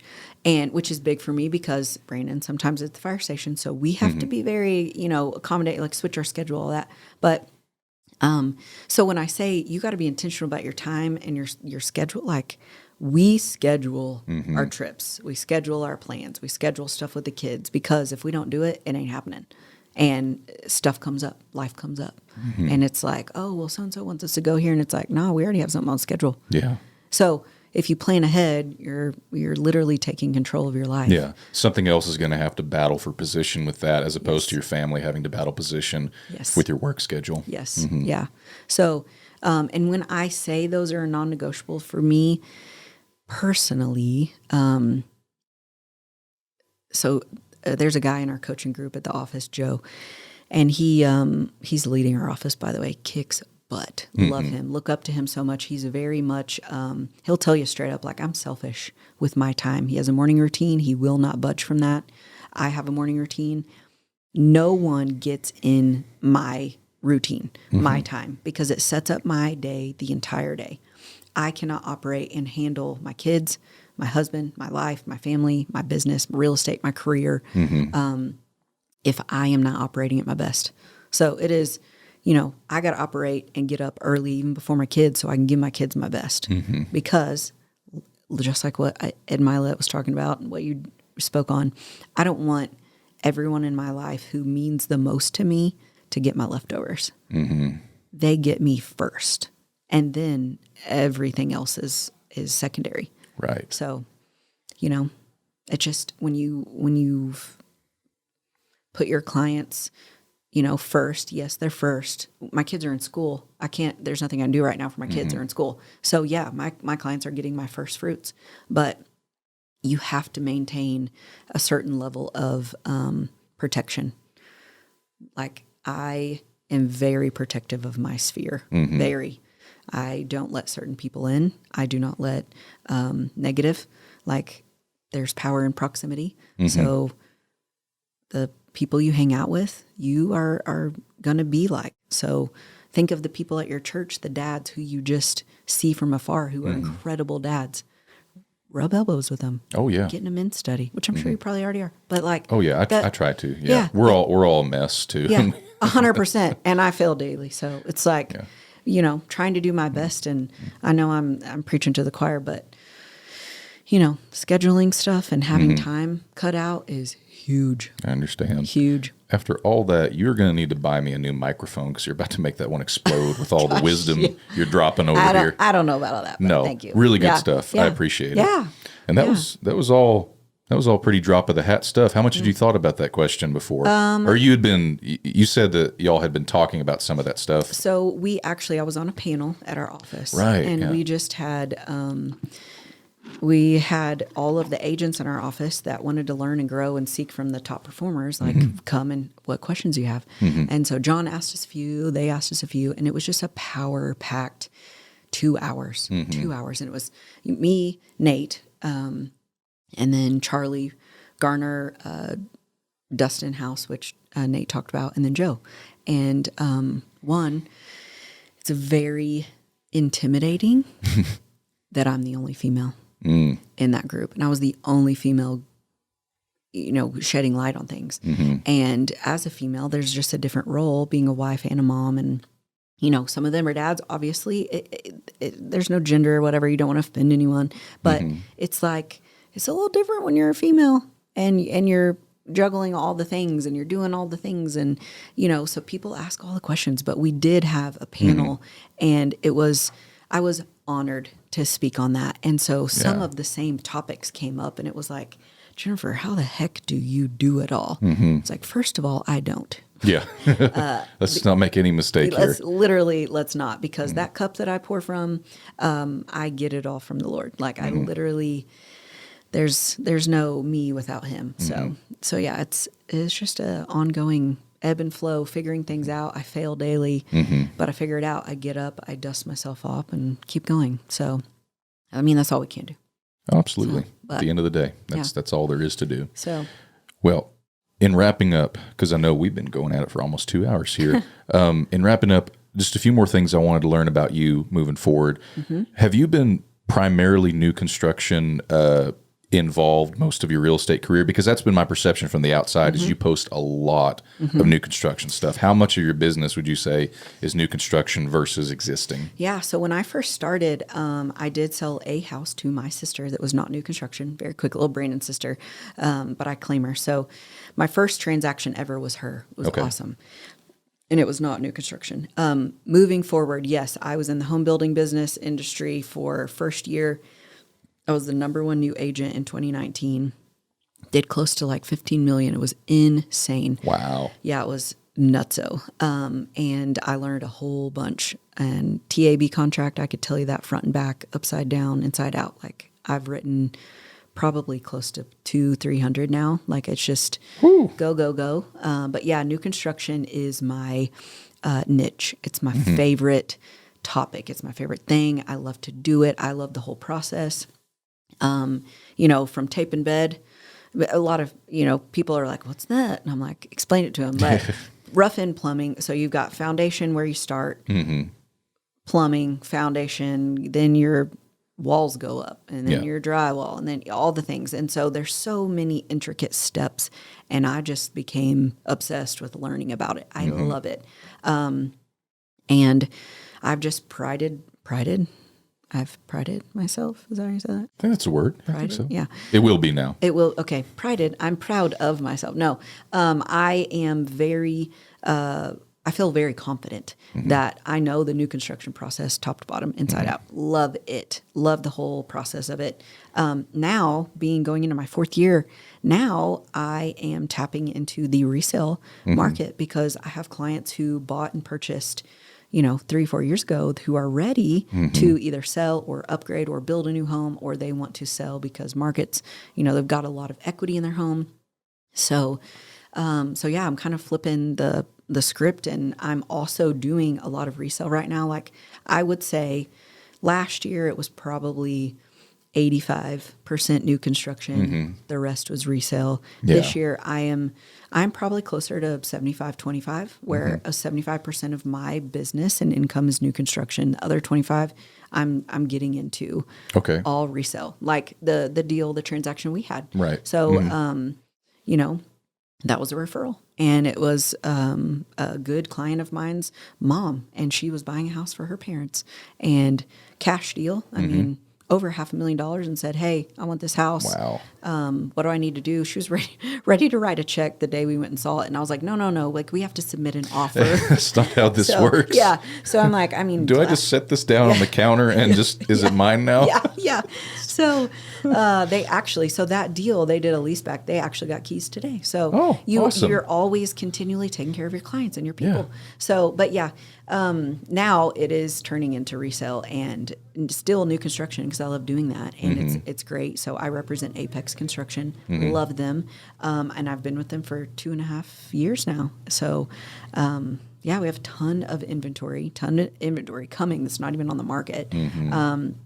And it's a lot of fun. Like, I love the whole process. I love the steps of it. Love the TAB contract. Now I'm kind of working in helping people list and get their homes sold because they want to upgrade, and that is a blast. So, having ready, willing, and able buyers is something I was more of the seller's agent side and with new construction. And so now having a pocket of like 12 to 15 ready, willing, and able buyers at all times, like, I love that. That's so much fun. So yeah, I mean, God's been good. He's definitely turned it over. And we were talking about earlier, how do you make sure you're taking care of people and you put people first instead of the paycheck? Like, there's checks in my car that I haven't even cashed because I've gotten to a point where it's like, I just want to take care of my people and love on my people and do. I'm glad this isn't live, things. so the people outside will be like, which car is that? Which car is there? Yeah. So, and I very humbly say that, like I not at all an arrogant way, because there was a time in my life I was a single mom and could barely pay my rent. Oh yeah. So, I mean, it's all how hard you want to work and get there. But, so yeah, new construction, yes, and that's what I push a lot. But now the resale thing is it's coming on. Yeah, it's taken off. So, and I'm super pumped for that. Awesome. So in wrapping up, final question: what advice would you give to your first year agent self, knowing what you know now? They asked that on the panel. Man, I've got a sixth sense. It was awesome. So stay consistent. Don't try to reinvent the wheel. Get a coach or a mentor that has done it before you, that you can ask questions. Stay consistent. Again. Yeah. Literally is the most important aspect. If you can be consistent with your sphere, with your friends, with your groups, with your church, with whoever you're around. I mean, just be dripping on them, loving on them. And you know, you got to tell people that you do real estate. Like if you're a first year agent, it's not just going to fall in your lap. Oh yeah. Didn't fall in my lap, but you know, I had to work for that the first year, but like, man, you literally have to attach yourself, grab onto someone's shirt tail who's done it before you, and look up to, rub elbows with, and learn from the agents who are where you want to be. Knowledge is power. Don't ever be afraid of, you know, failing because you're going to make a mistake. Own your mistake. If you do something wrong, you forget a box on a contract, like get with your broker, get some training, like figure it out, you know, learn a lot, read books, never stop learning. That's a big one. Never stop learning. If you feel like you've arrived, you're probably failing. If you feel like you've arrived, you haven't even got on the bus. Yeah, yeah. And if you feel like you've got it made, like chances are you're just barely getting started, you know? And, you know, chances are if you see people getting out of real estate, the truth is it's because they're broke. And they didn't work the system. They didn't do their follow-ups. They don't, you know, they haven't endured the hard, you know, pre-COVID thing, where it was, you know, a little bit hard. You got to know how to do contracts. And then we were talking about that earlier today, is we think we're going to see lots of attrition. Yeah. Which I'm stoked for. I literally am stoked for it. So, so yeah, I think just don't be so hard on yourself. If there's classes at LAR, I'm the first one to tell you to go. Go take the classes. Go figure it out. The best way you learn is by doing. So write some contracts. Go tour some houses and post about them, share about them. You never know who's going to want to buy a house that you're sharing. You know, and don't pretend that you have it all figured out. Like, be honest with your clients and tell them, hey, I'm not quite sure, but I'm going to get with my broker and we're going to figure this out together. It's okay to ask for help. So, but first year, stick with it. Don't give up. Like if you think about a weight loss journey or a fitness plan or a couch to 5K or anything like that, it doesn't happen overnight. Nothing's going to happen. The work that you do today is going to show up in 90 to 180 days. That's the rule. You know, we're at the end of August, so September, October, November, you're looking at the end of, you know, like Thanksgiving, beginning of December. So what you do now determines what Christmas you have. So my encouragement, if you're a brand new agent, is like, get on the hustle bus. Yeah. Get out there. Stay focused. Stay committed. Follow up and reach out to people. And, you know, you got to have conversations. You have to have real estate conversations. Yes. So I can guarantee you the tired that you feel from getting into the hustle feels a whole lot better than the complacency that you feel by doing nothing. And being broke. Yeah. And not being able to buy Christmas for your kids. Yeah, exactly. So as hard as one seems, the other's harder. Oh, pick your pain. Yeah. Yeah. I was trying to think. There's pain versus pain. Pick your pain. You want to be pain, like to have the pain of being out of shape, or you want to have the pain of going to the gym and doing leg day, like you know, it's like, and I'm in that boat. Friends don't let friends skip leg day. Yes, that's the old adage. Yeah. So I think they found that written on a cave somewhere. Probably some ancient hieroglyphics. They literally have been doing leg day for centuries, hundreds of thousands. They're building of the years. pyramids. They're just lifting limestone. 100%. Yeah. Well, hey, I've enjoyed it very much. Thanks for coming. Yeah, I appreciate it. It was an honor, and I feel like now I know you on a different level. So Now you know the crazy guy you're sending your clients to look at their house. 100%. Love it. Thank you.